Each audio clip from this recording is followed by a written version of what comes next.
Yo, what's up everybody? Welcome back to another video. In this video, I want to talk about market sophistication and unique mechanisms, and we're going to play a little game right here. So I want you guys to pick a random t-shirt, any of these 5 t-shirts here, one that stands out to you. So just pick one, it doesn't matter what t-shirt, just one that stands out to you. Now, what you're going to notice right now is that you can't really find a t-shirt that stands out to you, right? There's 5 black t-shirts. They're all the same. I want you to think of this as like what your audience sees when they see ads, okay? They're seeing these t-shirts that are the same thing. Now, I want you to close your eyes and now you can open them, and I want you to pick a t-shirt, one that stands out, the one that immediately stands out. And of course, obviously, it's the pink t-shirt because it's unique. All of these are the exact same fucking t-shirt, whereas the pink one stands out. This is exactly what a unique mechanism is, and I'm going to explain that further in detail today without it just being ecom. I'm going to go into real life examples, into YouTube, into cars, into like everything. So it's not just ecom, and I'm going to explain it so simply that you, even if you're a fucking retard, will be able to understand it. And even if you've done a few $100,000 worth of revenue and you like think you know everything, I promise you, you don't. Like for most of the people watching this video, you probably have a store up and running. You might be doing over 100, 200, 300 orders a day. You know, that's where I was at some point, and then all just came crashing down because I didn't understand marketing fundamentals. So that's what we're going to be talking about in this video, and I'm really excited to share it with you because I feel like I fully grasped this concept, and I really want you guys to watch this. So let's get into the video. Okay, so as mentioned earlier, I have a ton of examples that I'm really excited to get into because they're kind of funny. But first, let's talk about what market sophistication is, and that's how it sounds funny, how sophisticated your market is. Basically, what your audience is seeing before they actually see your ads. So let's say you're running the oil of oregano product, okay? And you're running the same exact fucking Kalo data content as everyone else. You're not going to stand out. You're going to be like the 5 black t-shirts, whereas the person with a unique mechanism is going to be the guy with the pink t-shirt who actually stands out. So this is what the 5 stages of market sophistication is. It's a 1, 2, 3, 4, 5, but I kind of made it simple for you. So 1 is birth, 2 is you're having a bigger claim, 3 is a unique mechanism, 4 is you're enlarging the claim or there's an upgraded mechanism, and then 5 is like holy fuck, like we're cooked, like what the hell are we gonna do? Now, for most everybody watching this video, you are going to be here. Like I would say 95 to 99% of the people watching this video are in this area here, 3 to 4. And I would say none of you are in this area here. Like I can confidently say that none of you are here. And I can say that some of you are here. So that should give you a little bit of curiosity and you should be hooked by now. So I'm excited to now have your full attention and go into this and go through real examples of this. So level 1 market sophistication, which again, none of you are at, is like a skateboard. It's like the very first of the market. Imagine creating a skateboard. And I'm like, yo, like you can, instead of walking, you can skate and you can go on this board and you can push your foot down and it rolls you forward.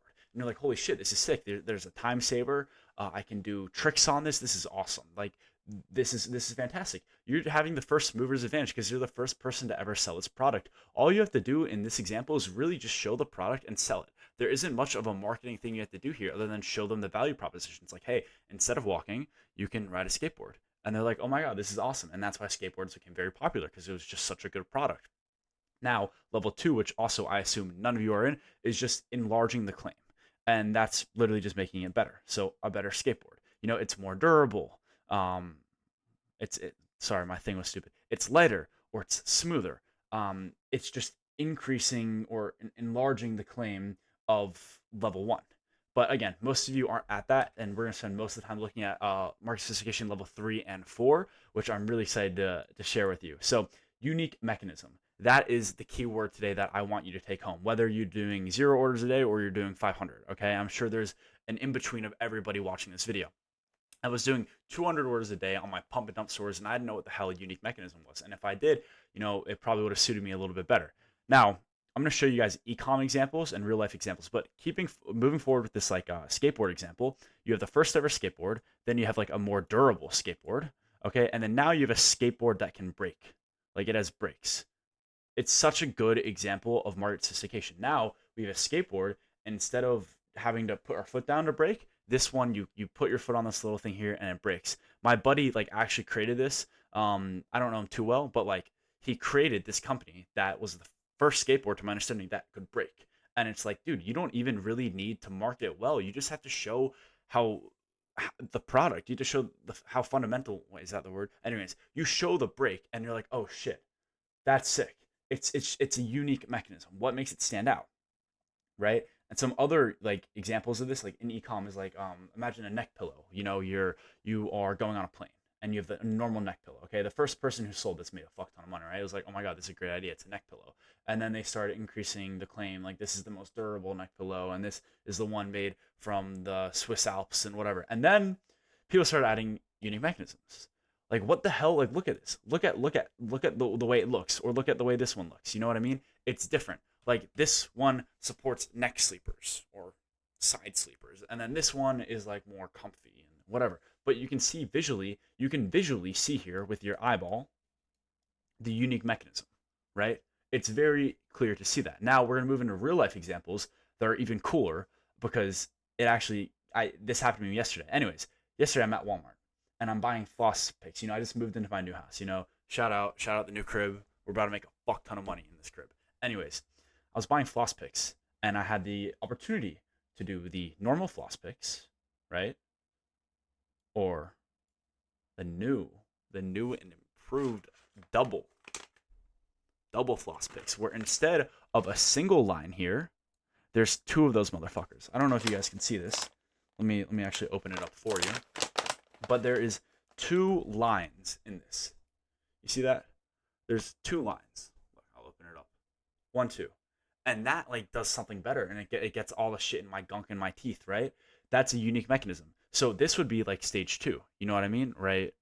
Where's my mouse at? Okay. Be stage 2. They're saying advanced floss picks. They're resistant, they're durable. Whereas level 3 here is the double. This is the mechanism that made this stand out and what made me buy. There's two lines of super strong floss. I was like, holy shit, like this is what I want. And I ended up buying this. And also, shout out the packaging. I see a lot of supplement brands moving into this kind of packaging. It's really good. It decreases the weight, the volume, whatever. Makes shipping super cheap. Anyways, that's a real life example. And this should start to click to you around now. You should be starting to understand. Now, let's look into like cars. Like this should be like no brainer, right? First person who made a car. It was like, or actually, the first ever transportation was like a horse, level 1. You sell a horse, and then it was like stronger horses. And the unique mechanism was, fuck, let's make a car. Like a car that has gas. Okay. And then they were like, okay, wait. So the gas car is a unique mechanism, but it's also a unique mechanism? An electric car. Right? So that's unique, right? It's like, shit, you have a gas car and now we have an electric car. That's quicker. That takes less time to charge. It's more fuel efficient. It's cheaper, whatever. So that's a unique mechanism as well. Now, if you look at the YouTube example, we have the grifters over here, right? With the fucking AI retarded looking thumbnails. It's gay, it's corny, and it's like just grifting. Look at their thumbnails. It's super AI, super gradient, super beastified. And then you have me over here. And my unique mechanism for my entire channel thus far is that 1, I recorded everything, and 2, I'm honest and I'm transparent. And I still, thus far, have nothing to sell you. I don't have a mentorship. I don't have an info offer, which in the future, I would like to say transparently, I do want to have one, but I'm not doing these fucking AI thumbnails over here where it's like day 1 dropshipping results. Buy my course. Like this shit's corny, right? It's corny. It's gay. My unique mechanism. Like look at my thumbnails. What made me stand out from these guys instead of doing this ugly ass fucking AI thumbnail where you're targeting the bottom feeders on YouTube who are mentally masturbating about Shopify analytics. You have 4,000 views of people that actually are in ecom, or 4,000 views of people who are actually looking for fulfillment, right?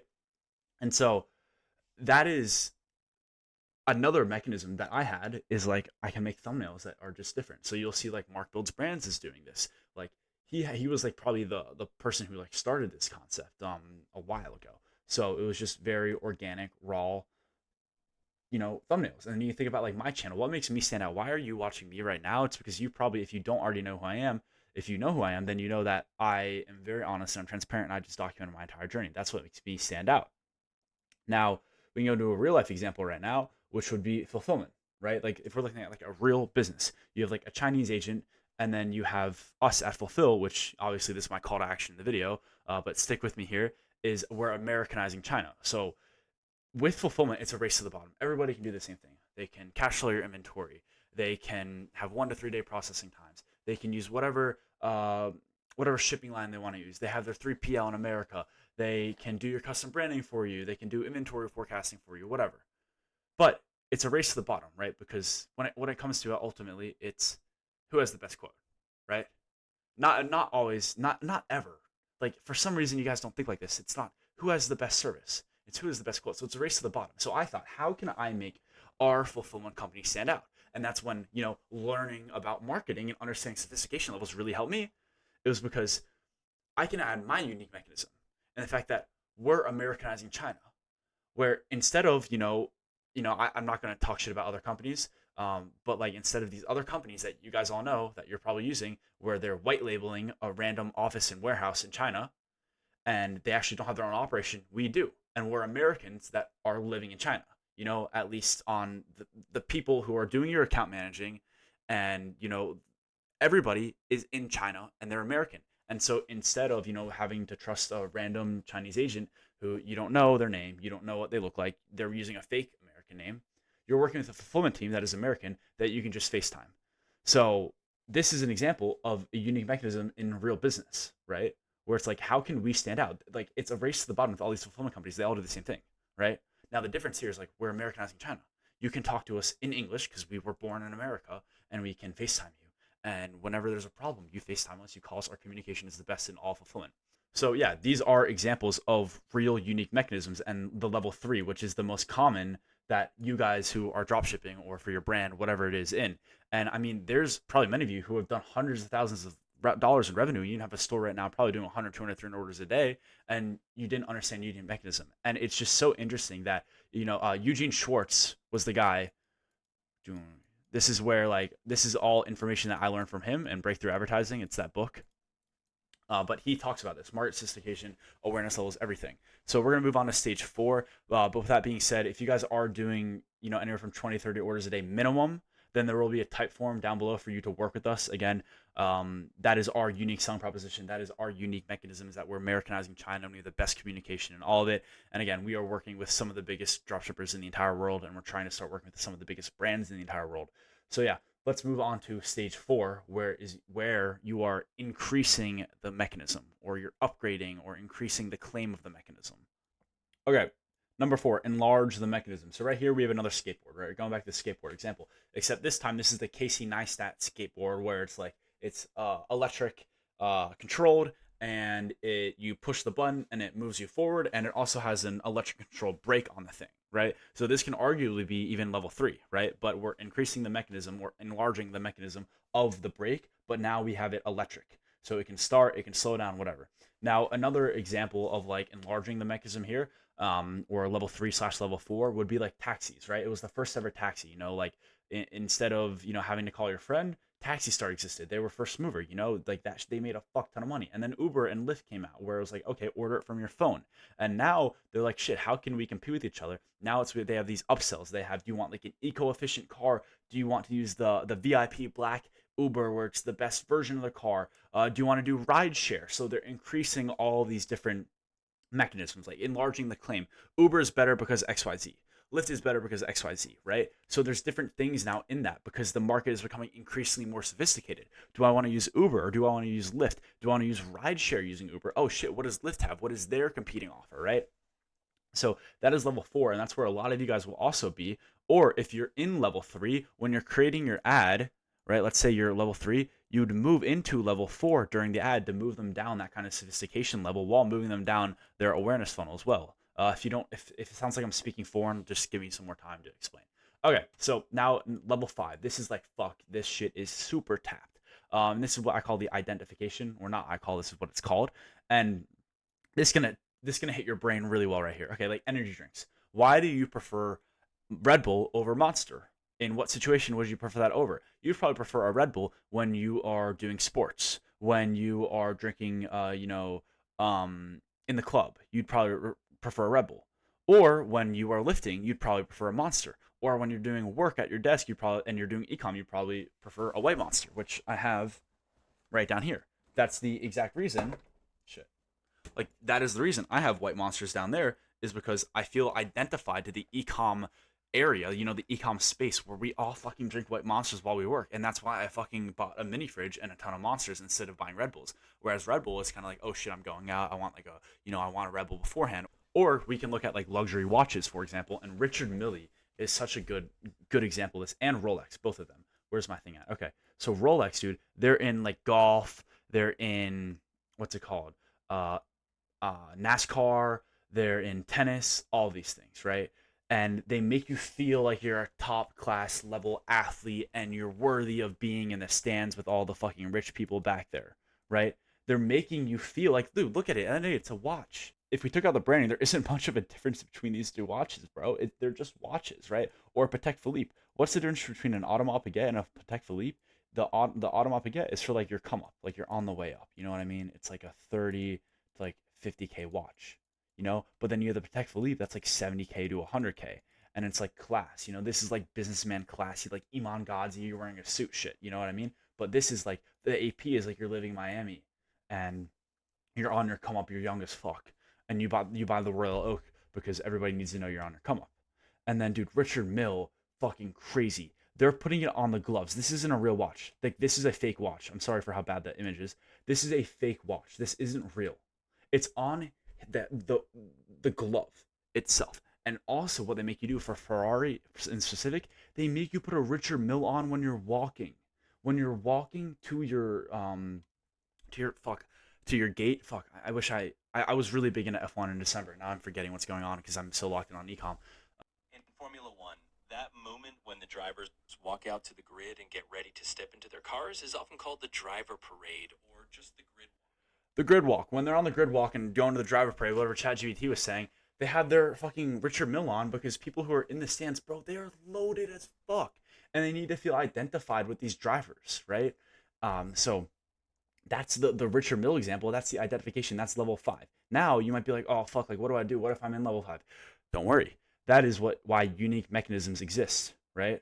So again, you're not going to be in level 1 or 2. If you could be in level 2, like in theory, like maybe there's like a 1% chance you are. Okay, but you're never, dude. None of you fuckers are watching this are level 1. I guarantee it. Okay, most of you are going to be level 3 and 4. Okay, where you have your unique mechanism level 3, and then you're increasing the claim of your unique mechanism level 4. Some of you, if you're like a clothing, for example, if you're a clothing brand, are going to be level 5, right? I have a buddy who has a clothing brand, and the way he stands out is his identification of, let's say you're a man who really likes classy clothes. You know, you're putting leather bags with the classy clothes with fire audio in the background. That's identification. Or if you're in a really sophisticated market like a supplement market where it's like GLP-1s, right? We just need to find a mechanism again that's unique for our product, and it sets us back into level 3. So you'll go through, like, you'll have your new unique mechanism for your GLP-1 thing, and you'll increase the claim of it because it's going to get more sophisticated. Because again, they're seeing all these black shirts pop up, right? And now they're seeing pink shirts and red shirts and blue shirts. They're seeing blue shirts. Okay, you understand. They're seeing all these different colored shirts pop up that are now unique, and then out of nowhere, it becomes super sophisticated, and there's every single color of shirt, and they're like, fuck, like what one do I buy? So then you go back to the drawing board and find your unique mechanism. Now, most of you are never really going to have that problem. That's like, you know, you're scaling to infinity and then you have that problem, like Ridge Wallet kind of shit. Okay, so now, like, thanks, Ben. Now what do I do? Like, I have my store going. It's doing, you know, 100, 200 orders a day. I'm scaling and I'm getting ad fatigue. Now what? Okay, first, brother. Or let's say you're doing product research. Now what? What do I do with this information? How do I actively, you know, take this information you give me and do stuff with it?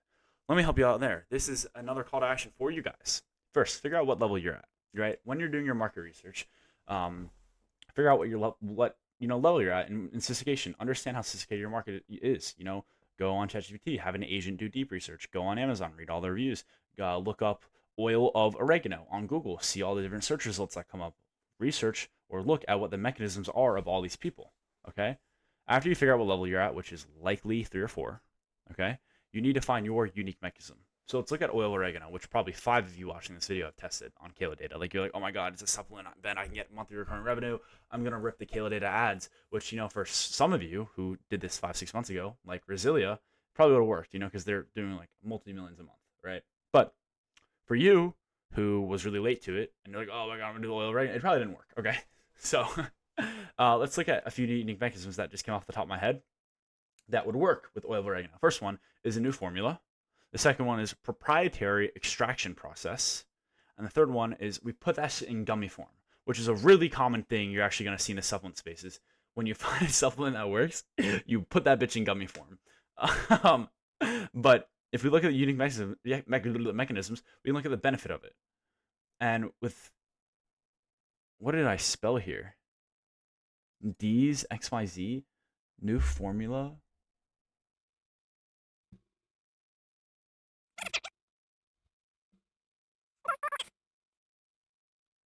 Okay, so let's say you have a new formula. Um, you just figure out like the benefits. Like, what are the benefits of the new formula? Like, what avatar is it specifically hitting? That could be a mechanism. Proprietary extraction process could be like faster absorption. You know, instead of this shit taking 2 days, it was where it takes 1 day, whatever. Okay. And then gummy form, bro. This shit is like such an OP thing. You're gonna see people do this with shilajit, with oil oregano at some point if they haven't already, with turmeric, whatever. It's just a new way of consumption. It's easier instead of people who don't like to take pills, where they gotta go. Instead of doing that, they eat it with gummies. Okay. Now, if we wanted to look at what a level 4 would be with having our unique mechanism, for like, let's say we're doing the extraction, proprietary extraction, and we had to actually enlarge our mechanism because people started doing that. First, we had to understand that prospect has seen everything. Okay, like this is like, you have to understand, like, sophistication level isn't bullshit. Like, this is a real thing. This is your customers and what they're seeing before they see your ads. Okay, now let's say we're doing the extraction mechanism, then we want to pile on the benefits. Okay, it's easier. It's a faster way for us to have it absorbed for you. It the extraction method that we're doing absorbs better for you, and it actually has these benefits of, fuck, gut health and blah blah blah blah blah blah blah blah blah blah, right? Or it could be like, if you're a woman who's in menopause and you blah blah blah blah blah, then we have oil oregano for you that's specifically made for your body of menopause, right? Of course, now you have like legal stuff that comes with that, so like be careful. But that's an example of what you could do to enlarge the claim of your unique mechanism. So now, if we go back to the example of the t-shirts, I want you to pick a t-shirt again. You probably can't. You're like, fuck, all these t-shirts. I'll tell you, I don't know what to pick. And I'm like, yo, pick a t-shirt. Unless you're being like a piece of shit and you're like, oh, I'm gonna pick one. I'm gonna pick this one, right? You're gonna pick this one. You know what I mean? So that is what your unique mechanism. That's what's gonna make you stand out, and that's what's gonna allow you scalability, right? So you can start doing research and development on your product and make your mechanism really a thing that is good, that really, really, really works, right? Like creatine. Let's think about creatine, like creatine monohydrate. One of the biggest mechanisms that ever happened with creatine monohydrate, instead of having it in a container like this, they put it in gummies. And after they put it in gummies, they made the gummies taste good, right? And so you can think of that unique mechanism would be the gummies, right? And then we got to enlarge the claim. Instead of gummies that taste like shit, they actually taste good, right? And so that is market sophistication. And I want you guys to understand how important this is. And genuinely, I don't think you should watch this video and then go back to your life and just start kilo data ripping again. Like, I've been through that. You guys have seen me for months and months and months succeed then fail, succeed then fail, succeed then fail. And I'm telling you, you need to understand what the hell you're selling to. And that's why I went fully into supplements, and that's what I'm doing now. And I'm really excited to share this growth and this progress in this new room with you guys. With that being said, if my Americanizing China was enough of a unique mechanism for you guys to be interested, then there will be a Typeform link in the description for you guys to click and apply to work with us. Again, we work one-on-one with all of our clients, and we only work with the people who are doing at least 20 to 30 orders a day. We have people doing 1,000, 2,000, even 3,000 orders a day. And like, I'm not bullshitting. Like, I'm not bullshitting. It's always a race to the bottom in fulfillment. Instead of working with a Chinese agent whose real name you don't know, who you don't know what she looks like, you would work with a team of people that you can FaceTime at any time, right? Like, you can just FaceTime your account manager and he'll pick up. It's just an overpowered concept, and I'm really excited to grow this fulfillment company and work with some of you guys that are watching this. Of course, I'm not going to be doing your account managing. I'm not going to know your guys' fucking products. Like, I have my own ecom shit going, and I'm growing the fulfillment company. Like, that is my job. I want to be fully transparent here. I'm not an account manager. That is what our American account managers do. So that is not my job. I will not be fucking seeing your product and sending you invoices like, yo, pay me 5K. Like, that is not my job. But yeah, if you guys enjoyed this video, I'd really appreciate it if you like, subscribe, go through all the links in the description, see what helps you. Like, if you want to follow me on Instagram, if you want to follow me on Twitter, if you want to join my Discord, if you want to use any of the links down below to support the channel, to support videos like this to continue coming out, I really appreciate it. And again, if you're doing at least 20 to 30 orders a day, even if you're doing 500, 1,000, I don't give a shit.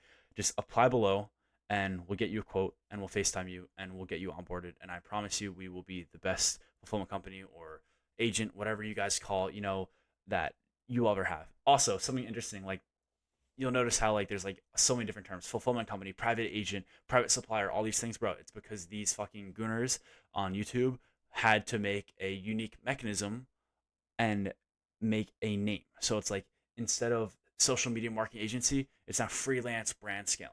It's just a mechanism that makes it stand out, even though it's the same fucking thing. So, little rant from me there. But yeah, if you guys enjoy the video, then do all the things down below. Again, please apply if you are actively scaling a brand, and I promise we will be the best fulfillment company you have ever had. And yeah, I'm excited to trench here in this room, make a fuck ton of videos for you guys, and document my journey to becoming multi seven figs in ecom. Peace out.